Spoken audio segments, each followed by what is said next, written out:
Hello and welcome everybody to my channel Omni Bio Entrance, and today we will be discussing GATE Biotechnology question paper conducted in the year 2024. I will be discussing general biology and rDNA questions.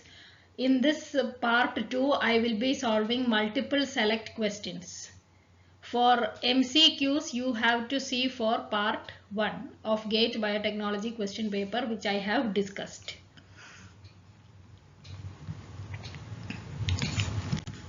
So coming to the first question, which of the following statement is or are correct about an uncompetitive inhibitor of an enzyme? So uncompetitive type of inhibition, the enzyme binds to the inhibitor binds to the enzyme substrate complex and not to the free enzyme. And also it reduces the Vmax of the enzyme, but the Km remains unchanged.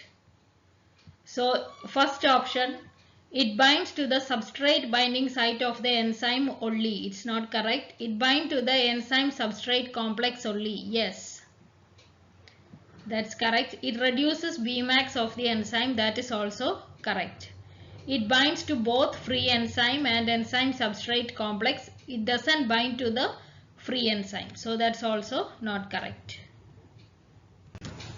Then next one. Which of the following plant secondary metabolites belong to the class of alkaloids? So it is agmalysine, camptothecin and vinblastine that are alkaloids, whereas azadiractine is a limonoid. It is not an alkaloid, it is a different class of plant secondary metabolite. Now, which of the following features helps in distinguishing alleles using restriction fragment length polymorphism? So, difference in the restriction fragment length, that is, there will be difference in the if you cut two alleles with the same restriction enzyme, you will get different fragments of different length. Then difference in the number of recognition sites for a given restriction enzyme, that is correct. Difference in the ability of allele to undergo recombination, it doesn't have anything to do with RFLP. Segregation also doesn't have anything to do with RFLP. Difference in the number of tandem repeats, that is also correct. That is difference in the number of tandem repeats means in the case of micro and mini satellites between alleles. So these micro and mini satellites, they vary in length, leading to different in fragment length when restricted with restriction enzymes. So these are the two answers that are correct. Then which of the following is or are considered as biotic elicitors in plant cell culture? Cellulase is biotic elicitor, chitin is biotic elicitor, chitosan is also biotic elicitor. These biotic elicitors, they stimulate the plant cells to produce secondary metabolites. Whereas mercury chloride, it is an abiotic elicitor because it is not derived from a living organism. Whereas cellulase, chitin and chitosan are biotic elicitors because they are derived from a living organism. Then next one. Under which of the following condition a mammalian somatic cell failed to undergo mitosis during cell cycle? Initiation of cell plate formation. So cell plate formation is seen in plant cells, not in mammalian cells. And the question is for mammalian somatic cells during mitosis. Incomplete DNA replication. Yes, when there is incomplete DNA replication, the somatic cell failed to undergo mitosis during cell cycle. Chiasmata formation is seen in meiosis, not in mitosis. The question is for mitosis. Irreparable DNA damage. In such conditions also, the mammalian somatic cell will fail to undergo mitosis during cell cycle. So B and D are the answer. Then next one. Which of the following is a synthetic auxin that does not naturally occur? So 2,4-dichlorophenoxyacetic acid or 2,4-D, it is a synthetic auxin. Indole 3 acetic acid, that is IAA, it is a natural oxime. Indole 3 butyric acid, IBA, it is also a natural oxime. 1-naphthalene acetic acid is a synthetic oxime, 1-NAA. It is also a synthetic oxime. Then next one. Which of the following statements regarding the below mentioned mRNA sequence is or are true?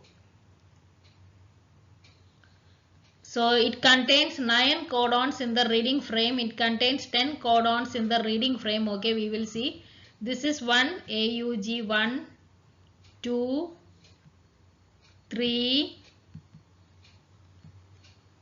4, 5, 6, 7, 8 and 9. UAA is a stop codon. So you have to start with AUG, end with the termination codon. So it contains 9 codons in the reading frame. In the reading frame, it has 9 codons. So that's correct. It contains 10 codons. No, it codes for 8 amino acid. That's correct. This is AUG is 1 amino acid, 1, 2, 3, 4, 5, 6, 7 and 8. UAA, I told you it is a stop codon and it doesn't code for any amino acid. So it codes for 8 amino acids. So C is also correct. Then next one.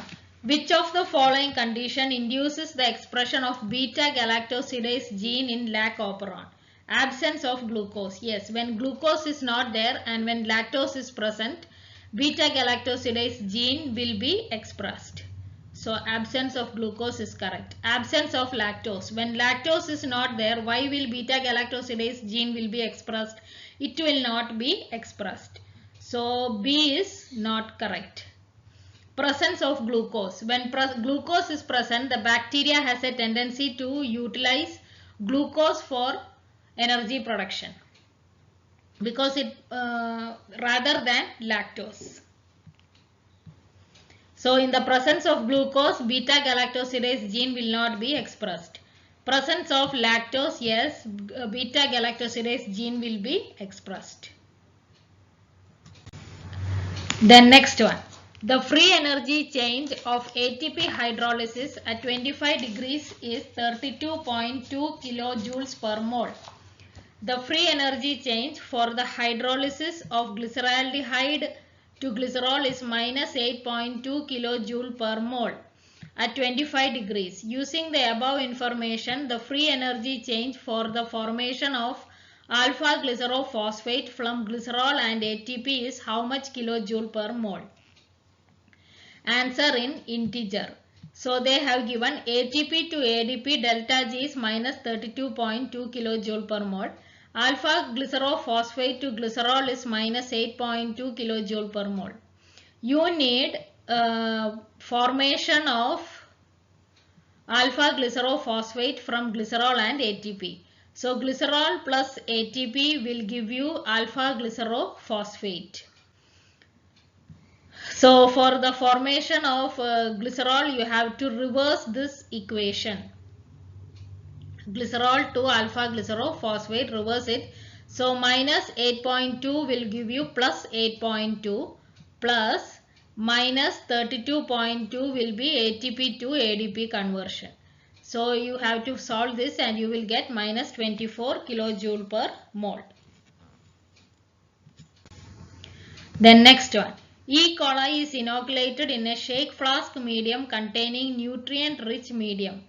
The initial number of viable cells in the medium is 10 raised to 2. After few hours, the number of viable cells is 10 raised to 6. Assuming cell divides by binary fission, the number of generations that have taken place is. So number of generations is equal given by the formula log NT, where NT is the final number of cells in the medium, minus log N0, where N0 is the initial number of cells in the medium, divided by log 2. So log 10 raised to 6 minus log 10 raised to 2 divided by log 2, that is log 10 raised to 4 divided by log 2. Log 10 raised to 4 is 4 and log 2 is 0.301, that will give you around 13 to 14. So that's it. Thank you for watching my channel. Please do like, share and subscribe. Thank you.